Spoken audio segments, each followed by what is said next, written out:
and welcome to Incorruptible Mass. Our mission here is to help us all transform state politics, because we know we could have a state that truly represents the needs of the vast majority of the residents of our beautiful Commonwealth.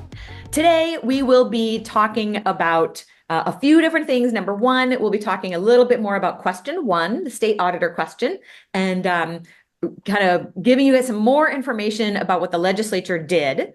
Then we'll also be talking about the end of this legislative session and how they decided for some reason to break their own rules and come back and pass some more things, which just shows us how totally useless these rules are, that they don't mean anything. And when they tell us they can't pass progressive policies because of the rules, they're just totally making it up. Baloney.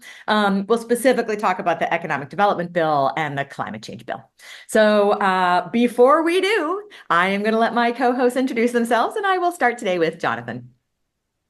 Unmute Jonathan Cohn, he, him, his, joining from the South End in Boston. Been working on a number of different progressive issue and electoral campaigns for a number of years now, and always happy to be here. And Jordan.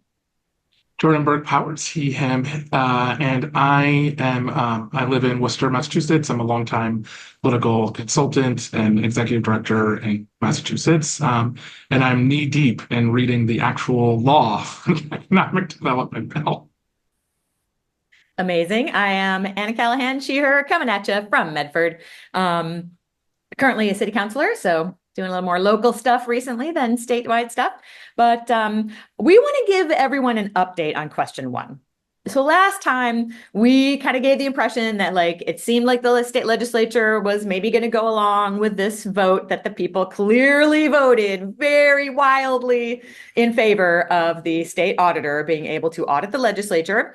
But we want to give you a little bit of an update. And I know, Jordan, you specifically wanted to speak on this topic about what in fact happened and what the state legislature did in response. Yeah, so I made a mistake. So the reason I was like, we got to come back and talk about this, because I was like, you used we, which is very lovely, but it was me who made the mistake.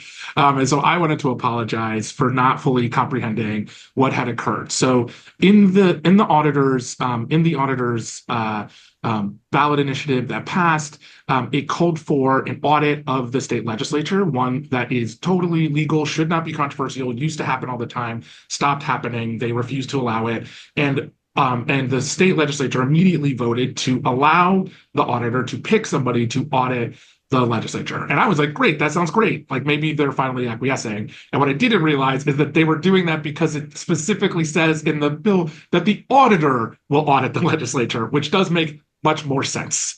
And so it was their way of being like, anybody else can do it but you, which is, of course, petty.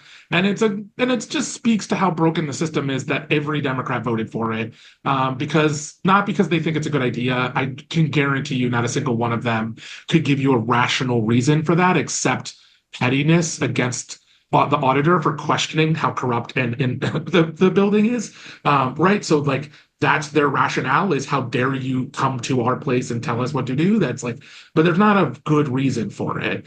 Surely it won't matter if the auditor does it or somebody's in the auditor office does it, but it's just petty. It's petty. So that was my mistake. It's super clear to people who were listening, because it's got glossed over slightly. So on the ballot question, what you all voted for was for the state auditor, Diana DiZoglio, to audit the legislature. And what the legislature voted on was for her to pick some other person. She can't do it, but somebody else will do it. So they did not vote to do what she wanted, and what we all democratically voted to happen. What they did was they voted for something different to happen. Overwhelmingly, yeah. But they voted for something, and they voted overwhelmingly for some other thing to happen, which is not what we voted for. Jonathan, you looked like you wanted to jump in. Oh, no, I was just actually looking at something. No, it's just the thing I would just tag in there. If you're talking about people overwhelmingly, it's continually impressive. And just speaks to the fact that it's of the resonance of such good government measures with the voters of how it did pass in every single city and town in the Commonwealth. I think we had talked about before that it might have not passed in one. The one that it looked like it hadn't passed was actually because that town hadn't been reported their data to the... Yeah, but it did pass there. It would have been funny. It's not as funny, though, if the entire Commonwealth, except for one town, voted for something. But in fact, every single city, In this one literally. small town where somehow everybody is a state legislator or former state So legislator. wait, let me get this straight. Every single city and town voted to have the state auditor audit the legislature. Every single Democrat in the state legislature voted to have some other auditor and not her audit the legislature. Amazing. Truly amazing. Anything else on this particular update that we're giving people, or shall we move on to the closing of the Just to legislature? encourage people to continue pushing the legislature. I mean, it's really embarrassing, honestly, that they're even fighting this. They should be audited. Like every other department, we should know how our money is being spent. We should know if they're misspending it. We should know if they're piling up non-disclosure agreements. It is our money. It is our legislature, and we overwhelmingly voted to allow somebody to oversee it. And the fact that they're giving us all the finger should be a problem for us. Like, that's a problem, that they have so much disdain for our democratic oversight over our institution, our elected institution. Let me ask this question. How much is the media covering this? They're actually covering it in the perfect way the media covers everything, which is as what? As like a spat between two people. Yes, it's General Hospital. It's like look at the auditor is in a fight, a personal fight with the speaker, as if they're children getting ready to throw water at each other, or like on a Bravo show. That's where they're covering it. Like it's the real the Real Housewives of Beacon Hill. Yeah. And that's not what's happening. What's happening is that there are systemic issues in the State House, and the person who, by law, who I did not even vote for, who I did not want to be the auditor, got elected and wants to oversee a part of our body that Wants to do the job she was elected to do. right that she does for every other department. Yes. And every other branch. To do it for the judiciary too. They oversee to make sure money is not being misspent. They're like, no, F you. And then voters, so then she went to us to say, hey, I want to do this thing. They're not letting me do it. And we were like, overwhelmingly. It looks like we elected Saddam Hussein. Like we just overwhelmingly went for this. And they're just like, F you. We don't care. Yeah. See, like that statewide map of yes in every city or town, it's the same as the should you donate to the Incorruptibles podcast, yes or no? Every city or town votes yes. Woo, we know that every listener always votes yes. And that link is just below. You can vote yes for Incorruptible Mass very easily. Just clicky. But then that $5 that you would spend on a coffee somewhere, and we will very much appreciate it. It'll help us get this message out, because the media does not cover things like this. The media, either they ignore it and act like the legislature is just, oh, the legislature voted for it too, it's fine. Or they are saying like, ooh, what a spat, what a little tiff they're having, instead of portraying it as a question of like, hey, voters, you all overwhelmingly, every single city and town voted for this, and look at what your legislature is doing. Mm-hmm. Whew. All right, gang, are you ready? Shall we move on to the closing of the legislative session and their own breaking of their own rules? Yeah. Let's go. I was born ready. Oh yeah, you're born ready, Jonathan. You born ready will be the first speaker on this topic. Okay, so we're talking about the Massachusetts legislative session. So that in the session that we have a 2-year legislative cycle, started January of last year. It'll end this year. I think the formal one does begin on January. The new one, I think, actually does start on January 1st. But it typically goes that cycle of early January. In most sessions, they stop doing things after July, outside of the most non-controversial items. Nice work if you can get it. Right, exactly. You have August, September, October, November, December all off for the rest of the year. You can still do constituent work if you are good enough to actually do constituent work in the first place as a state legislator.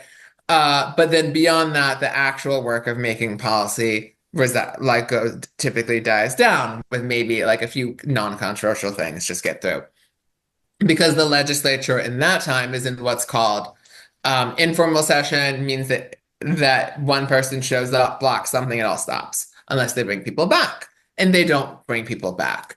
One thing that we saw back during COVID, in 2020 because of COVID, suddenly that rule went out the window 2 years ago, where they extended that formal period of the legislative session, and they're like, okay, we have a lot to get done because we just lost some months of the pandemic. We'll come back and vote on things virtually coming back. And that showed, of course, how that idea that you can't pass legislation in that end of that even numbered year was fake. It never existed in real. It was just like a mutually agreed upon decision to not do work. I will say that during COVID, we could believe during COVID exactly that it was a one-off. We could believe that it was a one-off. And what we've seen in this session, and we can talk about some examples, is because of the way, as our listeners would have seen, they finished so little back on July 31st that they have in fact come back to vote on things. And if you're willing to come back to vote on those things, like there's really no reason why you couldn't be coming back to vote on other things, or have done that all of these times in the past and not treated July 31st as though it were like the midnight in Cinderella and all of your bills get turned into pumpkins at midnight. I love it. Jordan. Yeah, and they, I think it's just in years past, if you've been listening to this for some time, you've heard our frustration that they just leave the much needed things that they're done, or all the times that Charlie Baker overruled the legislature and made things worse, like the women's prison, like protecting immigrants, right? Those are all things that they could have come back clearly and fixed. But instead they said, oh, Charlie Baker got rid of it. There's nothing we could do. Right. So there is, they passed a housing bill that had good zoning laws that Charlie Baker got rid of it. And that because they passed it at the last second, they didn't come back and fix. Right. So these are all the things. Last second, you mean in July? Yes, that's right. December 31st. They could have come back and fixed any of those things at any point, clearly, and they didn't. And the worst thing is that some of those things still go unpassed. So I'm glad that they're coming back and passing a good climate change bill and a relatively terrible economic development bill, but has some good things in it.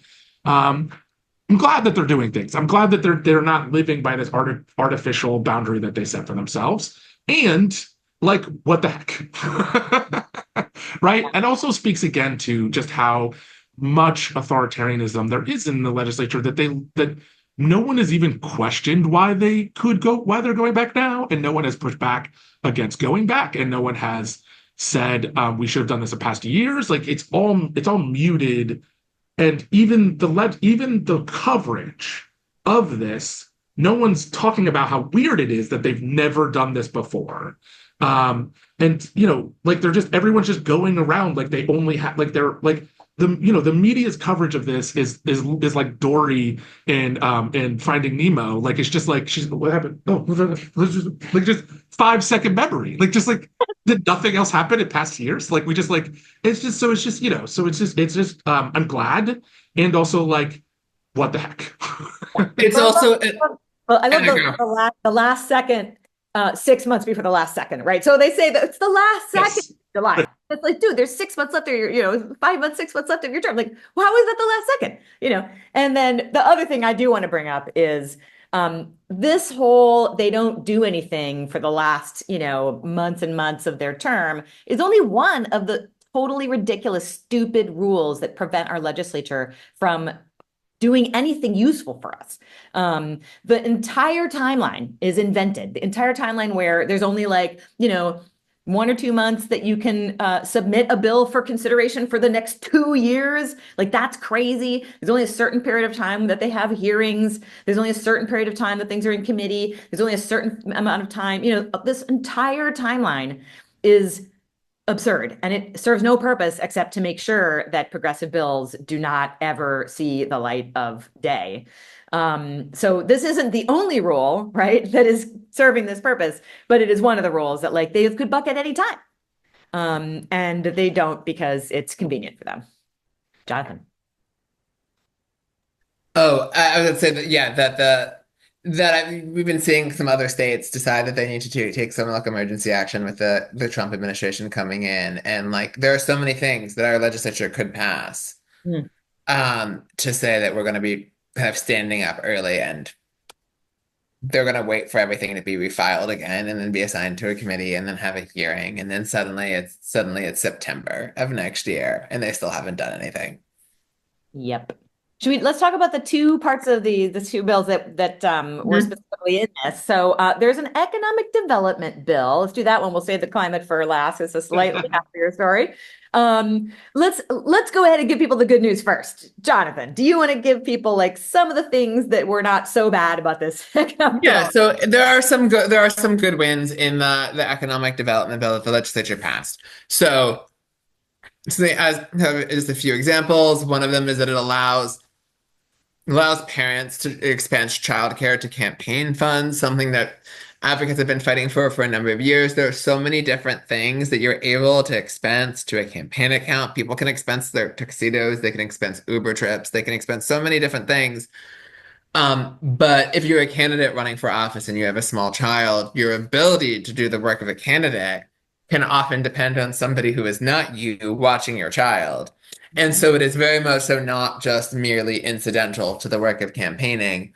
And so it was, and like the Secretary of State's office has always been opposed to this. And so that's a good step forward. It's something that will also help possibly make more people who might not have been interested in running or afraid of running because of the time commitment more willing to do so. Other states, I believe, have done this already. I think that there was movement on the federal level for this as well. I remember that court ruling, so that was a positive step.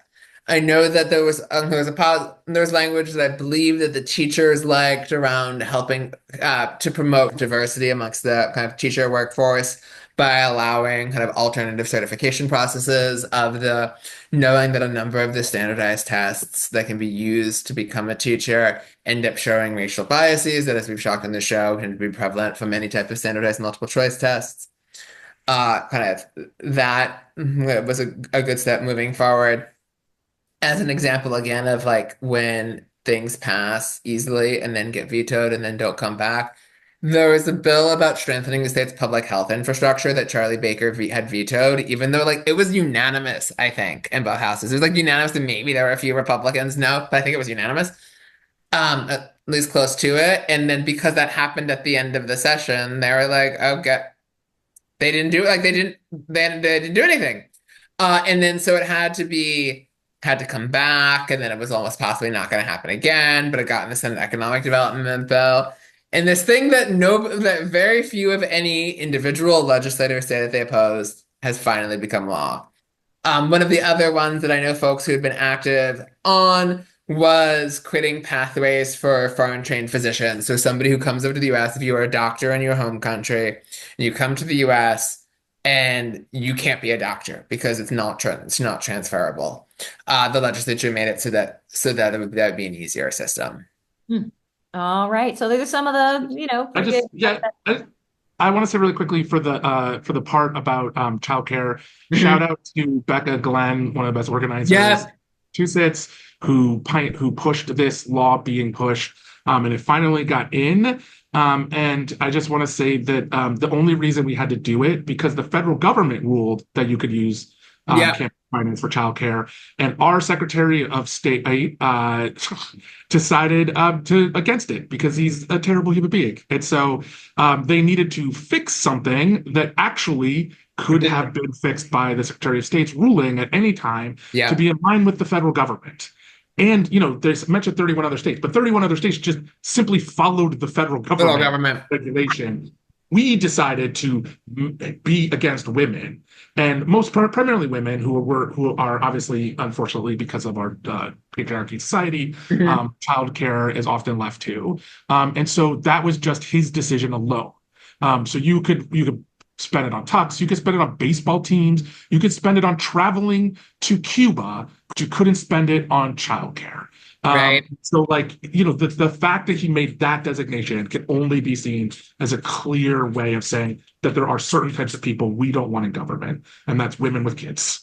Right? Because that's the predominant people who were going to use it. Was pushed by the Commission on Status of Women and helped by Becca Glenn, who was obviously a great organizer who pushed it. So I just wanted to shout that out and say, like, this was a ridiculous thing that we had to do to begin with. And the fact that it took so long is actually really gross. And terrible. We're in a blue state with a blue executive, blue legislature, blue everything, and we are among the less than 50% of states that are not even, they're bucking the progressive national legislation as it comes down. Awesome. And the other thing I want to say about the bill is that now a bunch of legislators have moved from Twitter to Blue Sky. Luckily, there are not a lot of people are engaging with them. I could not encourage you not to. I want to encourage you not to. And they're touting this bill with like money that's being spent. And I will again remind people that a lot of this is bond money, which means that it's not going to be spent. Some of it will be spent. The tax cuts will definitely be spent, but the actual money for things like things in your town, we don't know if it will be spent, and likely it won't. So I see them on Blue Sky being like, this economic development bill is going to do this for this center and that for this, and maybe not. And this is again what happens is they play this game where they're spending money, which somehow they have, but they don't have to help poor people or unhoused people, right? So recently, Governor Healy cut money for people who are on food stamps. She is cut the ability of people who are unhoused. Unhoused people are living in the airport. They're living on streets. They are she cut money for that. But there's a money for an economic development bill, which is largely tax cuts and a few spending. Well, where's the money for the spending coming from? Because there is no money for spending because they're not actually going to spend it. And I just want to make that clear. That they're going around saying money is going to be spent, but it's not clear that any of that money is going to be spent. So I just want to remind people of that when the media again is saying $4 billion economic development bill, and that is a lie. That is not factual. It is not true. That's not what's going to happen. They're not going to spend all that. And if they do, it'll be over 10 years. It's just not true. So the other piece I want to that's controversial in the bill is our federal government is current. The Biden administration, I always say this, the Biden administration is suing Ticketmaster. That will obviously go away because Trump's in bed with terrible people. And there's no more terrible people than Ticketmaster. No, really? And so our legislature did not side with Biden. Our legislature sided with Trump and enshrined Ticketmaster as the sole ability to sell tickets in Massachusetts. You've heard that right.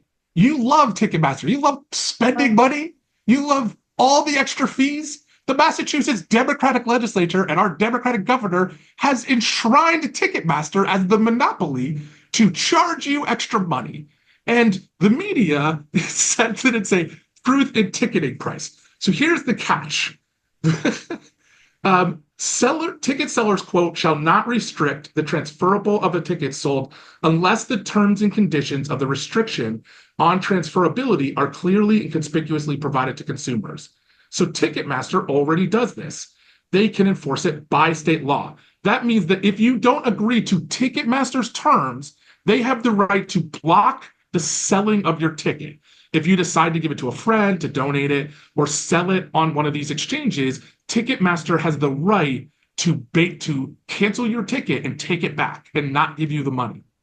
So that will destroy the secondary market, StubHub, Vivid, SeatGeeks, all of these things. Ticketmaster would basically say, well, we have the right, we are the terms and conditions as stated by the legislature for your ticket, so you don't have the right to resell it unless we say so. So they have enshrined a monopoly into we are going to be the only state where you have to pay the full price for Ticketmaster. That's what they did in this bill. Bonkers town.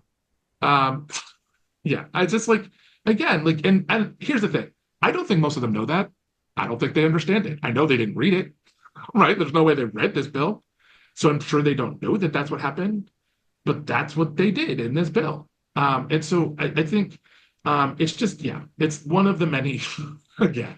And I Uh, think just as a quick point in that, one of the problems with the legislature's tendency to do things as large omnibus bills rather than being able to actually legislate on an individual basis on pieces of legislation is then one, people don't know what they're voting on, and two, it takes away the ability to really do like effective accountability.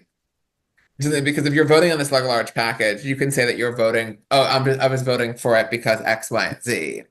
And so it breaks down those fundamental lines of accountability. Totally.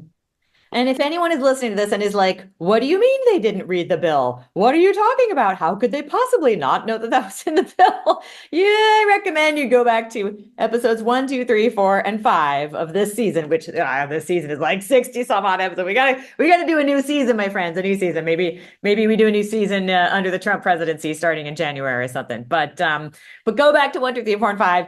Catch up on what is happening with our state legislature because it's been a while since we talked about that. And today we've touched on it a number of times. So for anybody that has only been listening recently, I recommend you go back to some of the fundamentals. So are we ready to talk about the climate bill? yeah, the good news. Let's talk about the good news. Awesome. Jonathan? Jonathan, go ahead. Do you want to talk about it? Yeah, so there's a bit of context here for the cases where the legislature came back. There, like you do have to physically come back and vote in person on a bond bill, so that gave them the reason for coming back. For the climate bill, it stemmed from the fact that in the as I noted before, if anybody present objects, then you need to bring people back, and that's the case because there were Republican opponents to the climate bill that would have to be brought back in person. And the context for this is the Senate and House had both passed very substantively different bills. The House bill being much narrower, and that the kind of consensus version of it that did pass was one that, for the most part, kind of climate advocates were happy with. To highlight a few points from it, one of the main points of it was the priority for the House, it was a priority for the governor, was there are various reforms to the siting and permitting process. One thing that was a win for the kind of environmental justice community was in the way in which kind of the incorporation of what's called a cumulative impact analysis and the definition used for that. What that means is that the cumulative impact analysis is that if you're a community that has been historically burdened by pollution, knowing all of the different racial and economic inequities about siting, that should be taken into account for where we are citing something new, so that you're not continuing to this kind of compound upon that. Although the bill didn't go as far as the Senate's bill had in kind of accelerating a transition away from gas, it did take a number of steps in that direction, much more than the House, but had nothing. The Senate had very strong language. And so the fact that it still did include part of that was a win for advocates, even though we do need to kind of stop our reliance on fracked gas in Massachusetts. It took some steps for expanding kind of renewable energy in the state, whether solar or offshore wind. Had some labor provisions, like kind of like promoting apprenticeship programs and kind of requiring good kind of labor practices as part of certain application processes. Had some steps for promoting kind of electric vehicle charging infrastructure in the state. Some language around building codes and improving